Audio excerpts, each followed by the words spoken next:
All right, welcome to the fifth lecture on Bitcoin. Today is going to be all about mining. So to recap, what have we learned about the miners so far?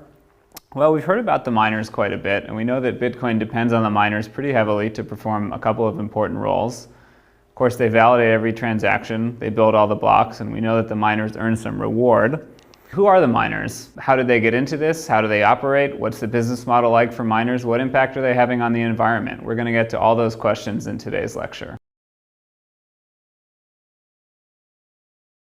So we'll start by talking about what Bitcoin miners actually have to do in order to be miners.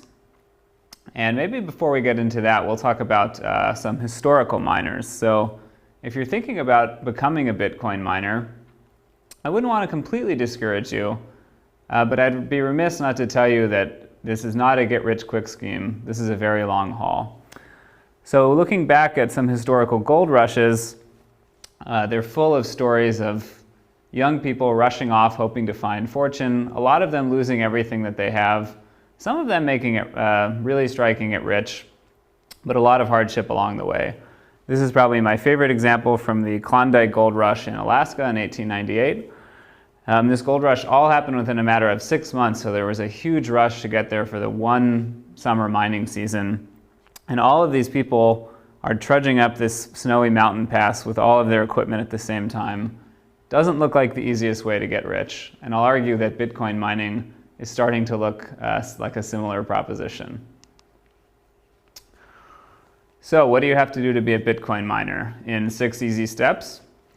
Well, you join the network, you become a Bitcoin node, you listen for all of the transactions that people are broadcasting. Of course, you have to validate them. You listen for new blocks that people have found, you maintain a view of the current blockchain. Of course, you want to validate all the blocks and all the transactions that are in those blocks. You start to assemble new valid blocks based on the transactions that you're hearing. Then you have to work really hard in step 4 here to find a nonce that will make your block considered valid. That's the really difficult computational step where all of the difficulty really happens for the miners. Finally, if you're lucky enough to find a block, you have to hope that all of the other miners accept your block, that they validated and start mining on top of it, and that they don't accept some competitor's block instead.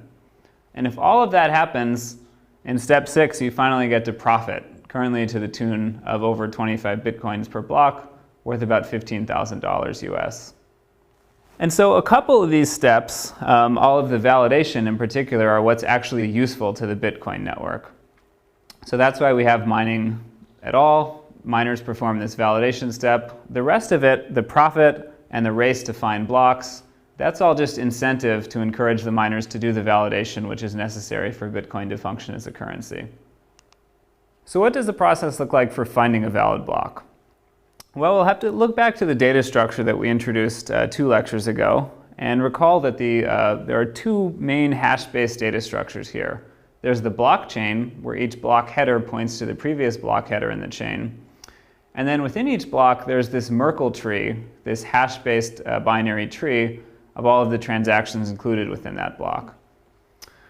So the first thing that you do as a miner is you assemble all of the transactions that you have from your pending transaction pool into this tree. You create a block with the right header that points to the previous block. And then you have to start searching over this nonce field to try to have the hash of the block header start with the required number of zeros. So you may start with a nonce of all zeros. That's a 32-bit integer. And when you try that, you'll get a hash that's incorrect. So you'll say, okay, let's move on to the next nonce number 1. The hash is also incorrect. Step forward one more time, try hash 2, also incorrect. So you can see where this is going. And in a lot of cases, you'll try every single possible value for that 32-bit integer, and in no case will the hash be correct. So at this point, you're going to have to make further changes. And you'll notice that there's this parameter in the Coinbase transaction. And remember that the Coinbase transaction is where the miners are actually minting new coins and claiming them for themselves. There's also this extra nonce parameter in there. So after you've exhausted all possible nonces in the block header for the extra nonce in the Coinbase transaction of all zeros, you'll step the extra nonce in the Coinbase transaction up to 1, and then you'll start searching nonces in the block header once again.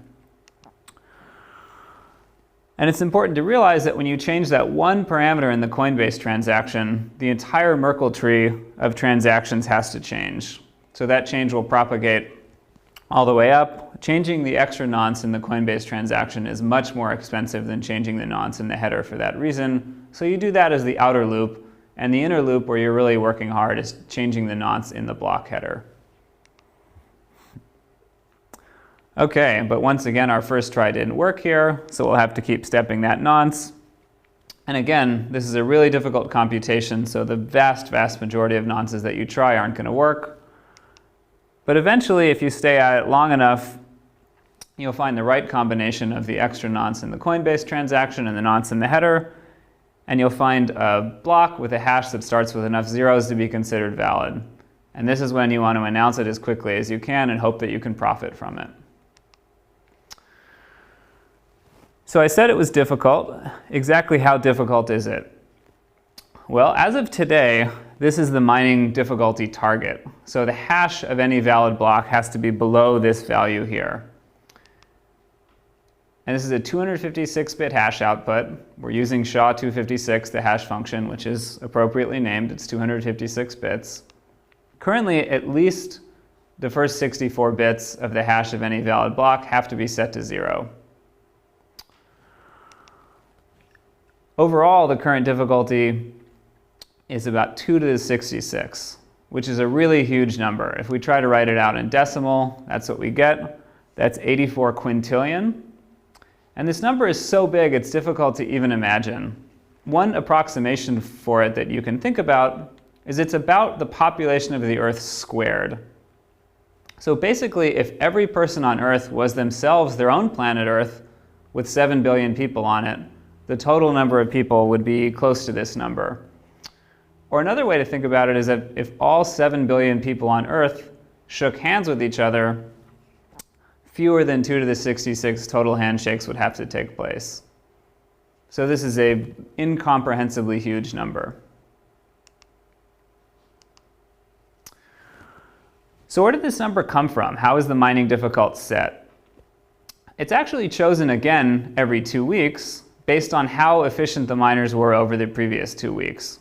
So you simply take the amount of time that it took the miners to find the previous 2016 blocks, and you divide that amount of time by 2 weeks, and then you multiply that ratio by whatever the previous difficulty value was to get the next difficulty value. So you're just scaling it to keep a constant property true, which is that blocks should be found by the network on average about once every 10 minutes. That's the fixed constant that was chosen at the beginning of time for Bitcoin, and every 2 weeks the difficulty is reset to ensure that that property is maintained. So you can see that over time, the mining difficulty keeps increasing. It's not necessarily a steady linear increase or an exponential increase. It depends on activity in the market, how many new miners are getting into the game, which may be affected by the current exchange rate of Bitcoin. But generally, more and more hash power comes online, more people are hashing, blocks are found faster, and the difficulty is adjusted up so that it again takes 10 minutes to find blocks. And you can see that in the red line on the graph here, there's a step function of difficulty. Even though the overall network hash rate is growing smoothly, because you only reset every 2 weeks, the difficulty steps up. Another way to view this is to look at how long it takes to find a block on average. So here you can see a graph of, over time, how many seconds elapse between consecutive blocks in the blockchain. And you can see that this gradually goes down, and then it jumps up again, and then gradually goes down. And of course, what's happening there is that every 2 weeks the difficulty resets, and the average block time goes back up to about 10 minutes, and then more and more power goes online. The difficulty stays the same, so the miners are finding blocks faster and faster, and then 2 weeks pass, the difficulty resets back up to 10 minutes, and the process starts all over again. So in actuality, even though the goal was for a block to be found every 10 minutes, on average it's more close to about every 9 minutes, and at the end of the 2 week cycle it will get down to about every 8 minutes.